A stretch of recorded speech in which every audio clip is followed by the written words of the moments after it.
खुलुमबाय बेयो बड'लेण्ड इंखं टेलिभिजन दिनै 6 मे 2022 शुक्रबार खालि सानसेनि बरादखौ नोंथांमोननि खाथियाव लाबोदों आं सदानन्द दैमारिया।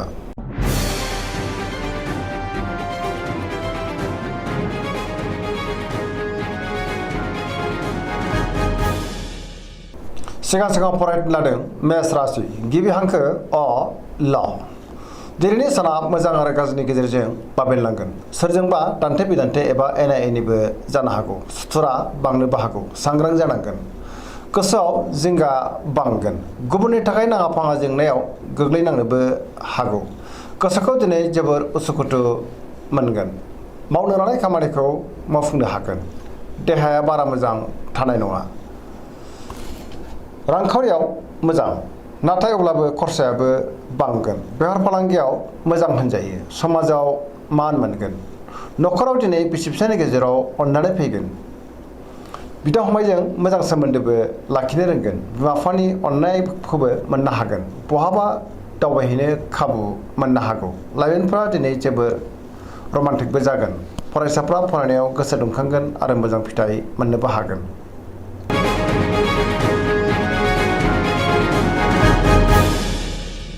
वृष राशि गिबि हांखो इ उ ब। दिनैनि साना जोबोर मोजां। खुसिनि आंखाल जानाय नङा। गुबुननि हेफाजाब मोननानै गोसोखौ दिनै जोबोर गोजोननायबो मोनगोन। गोसोआव बोलो बांगोन। मावनो लानाय खामानिखौ थि समावनो आरो गोरलैयैनो मावफुंनोबो हागोन। समाजावबो मान मोननो हागोन। रांखावरियाव दिनै जोबोर मोजां। मोननो गोनांखौ मोननो हागोन। बेफार फालांगियाव जोबोर मोजां मुलाम्फा मोनगोन। आयाबो बांगोन। बहाबा थाङोब्ला दिनै जोबोर मोजां आरो मोजाङैनो हान्थिनोबो हागोन। न'खराव बिसि फिसायनि गेजेराव अननानै फैगोन। देहाया दिनै मोजाङैनो थागोन। सेंग्रा सिख्लाफ्रा जोबोर रमान्टिक जागोन आरो गावबा गावनि गोसोनि साननायफोरखौबो फोरमायलायनोबो हागोन। बहानिफ्रायबा मोजां खौरां फैनोबो हागौ। पजिटिभ एनार्जिनि गोहोमबो गोग्लैगोन। फरायसाफ्रा फरायनायाव गोसो दुंखांगोन आरो मोजां फिथाइ मोननोबो हागोन। गोसोनि साननाय आरो लुबैनायफ्रा दिनै मोगथाङाव जाफुंगोन।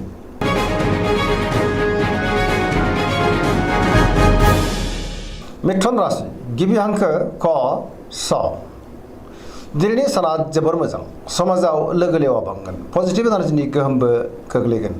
गोसोखौ दिनै जोबोर गोजोननाय मोनगोन। जेरावबो देरहासार जागोन। गोसोनि साननायफ्रा मोगथाङाव जाफुंगोन। गोबां खामानिखौ दिनै मावफुंनोबो हागोन। सिगांनि बबेबा आद्रा खामानियाबो दिनै मावफुंजागोन। देहाया मोजाङै थागोन।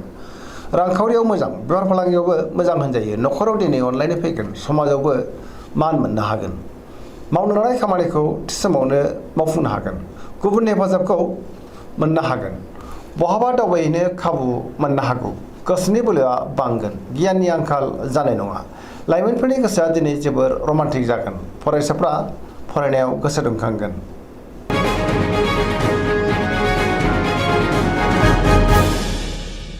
कर्कट राशि गिबि हांखो द ह। दिनैनि साना बारा मोजां नङा। गोसोखौ दिनै जोबोर गिलुं गिलुं मोनगोन।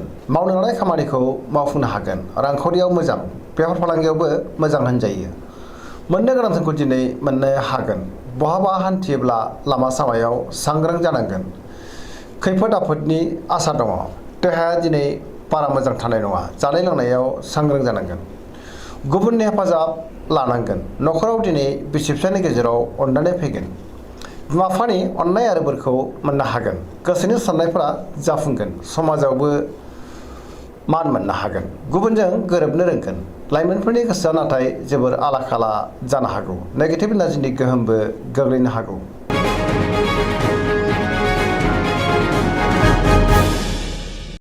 सिंह राशि गिबि हांखो म थ। दिनैनि साना बारा मोजां नङा। गोसोखौ दिनै जोबोर गुलाय गुजाय मोनगोन। सोरबा गोजाम लोगोजों बहाबा लोगो मोनज्लायनो हागौ। मावनो लानाय खामानिखौ मावफुंनो गोब्राब जागोन। गोसोआ दिनै जोबोर आला खाला जागोन। रांखावरियाव बारा मोजां नङा। गोबां धोन खहा जानोबो हागौ। खरसायाबो बांगोन। बेफार फालांगियाव मोजां नङा। न'खराव अननानै फैगोन। गोसोनि बोलोआबो बांगोन। समाजाव मान मोननो हागोन। गुबुननि गोसोखौ बोनोबो हागोन। सेंग्रा सिख्लाफ्रा मोजां खौरां मोननो हागौ। फरायसाफ्रा फरायनायाव गोसो दुंखांगोन आरो मोजां फिथाइ मोननोबो हागोन।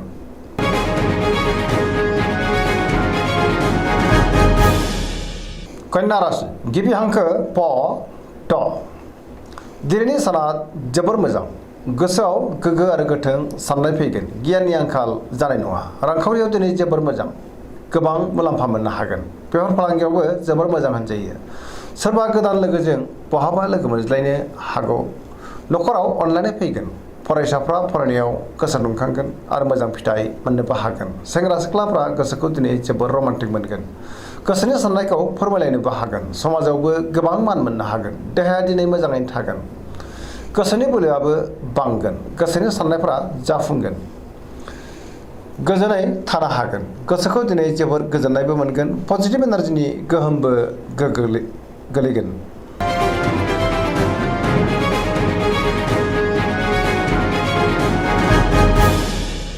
तुला राशि गिबि हांखो र ट दिनैनि साना जोबोर मोजां बहाबा दावबायहैनो खाबु मोनगोन गोसोखौ जोबोर गोजोननाय मोनगोन गोसोनि बोलोआबो बांगोन गावनि गोसोनि साननायखौ दिनै गुबुननो फोरमायनोबो हागोन मावनो लानाय खामानिखौ थि समावनो मावफुंनोबो हागोन देहायाबो मोजाङै थागोन माबा नङा माबा मोनसे मोजां खौरां फैनोबो हागौ रांखावरियाव जोबोर मोजां मोननो गोनांखौ मोननो हागोन बेफार फालांगियावबो जोबोर मोजां होनजायो नखराव बिसि फिसायनि गेजेराव अनलायनाय फैगोन गुबुनजों मोजां सोमोन्दो लाखिनो रोंगोन लिरनाय फरायनायाव आखा फाखा जागोन फरायसाफ्रा दिनै फरायनायाव मोजां फिथाइ मोनगोन गोसोनि साननायफ्राबो मोगथाङाव जाफुंगोन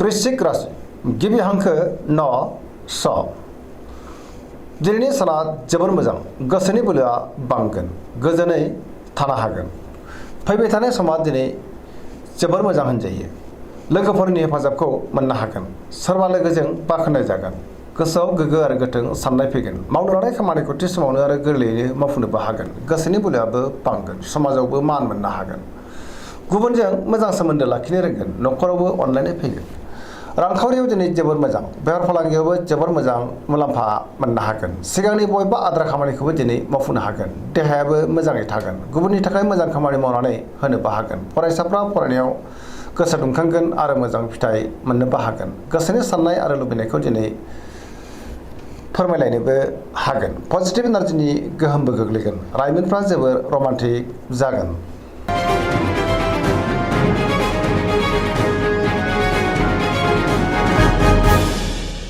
धनु राशि गिबि हांखो ढ फ भ दिनैनि साना बारा मोजां नङा गोसोआव जिंगा बांगोन गुबुननि हेफाजाब मोननो गोब्राब जागोन गोसोआव नेगेटिभ साननाय फैगोन नेगेटिभ एनार्जिनि गोहोमबो गोग्लैनो हागौ सोरजोंबा एना एनिबो जानो हागौ गोसोनि बोलोआ लोरबां जागोन धोरोमारि बिथिङाव नाथाय गोसो दुंखांगोन मावनो लानाय खामानिखौ मावफुंनो गोब्राब जागोन रांखावरियाव मोजां नाथाय अब्लाबो खरसायाबो बांगोन बेफार फालांगियाव मोजां होनजायो देहाया दिनै बारा मोजां थानाय नङा जानाय लोंनायाव सांग्रां जानांगोन नखराव दिनै अनलायनाय फैगोन बिमा बिफानि अननाय आरो बोरखौ दिनै मोननो हागोन गुबुना खहा खालामनो नाजागोन सांग्रां जानाया गाहाम लाइमोनफोरनि गोसोआ दिनै जोबोर आला खाला जानो हागौ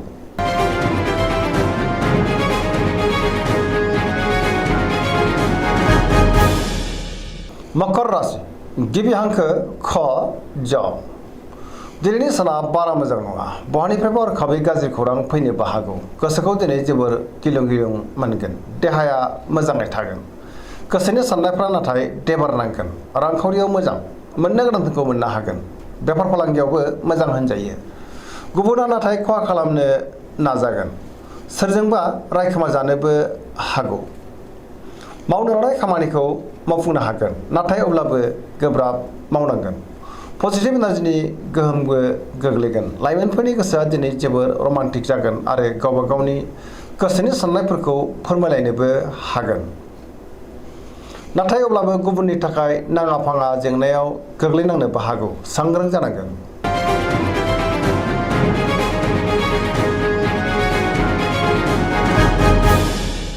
कुम्भ राशि गिबि हांखो ग स दिनैनि साना जोबोर मोजां गोसोनि बोलोआ बांगोन गोसोखौ दिनै जोबोर गोजोननायबो मोनगोन मावनो लानाय खामानिखौ थि समावनो आरो गोरलैयैनो मावफुंनोबो हागोन बहानिफ्रायबा जोबोर मोजां खौरां फैनोबो हागौ समाजावबो मान मोननो हागोन रांखावरियाव दिनै जोबोर मोजां, बेफार फालांगियावबो जोबोर मोजां होनजायो, देहायाबो मोजाङैनो थागोन, न'खराव दिनै बिसि फिसायनि गेजेराव अननानै फैगोन, बिदा फंबायजों मोजां सोमोन्दो थागोन, गोसोनि साननायफ्रा दिनै मोगथाङाव जाफुंगोन, सेंग्रा सिख्लाफ्रा जोबोर खुसि जागोन आरो गोसोआ दिनै जोबोर रमान्टिकबो जागोन।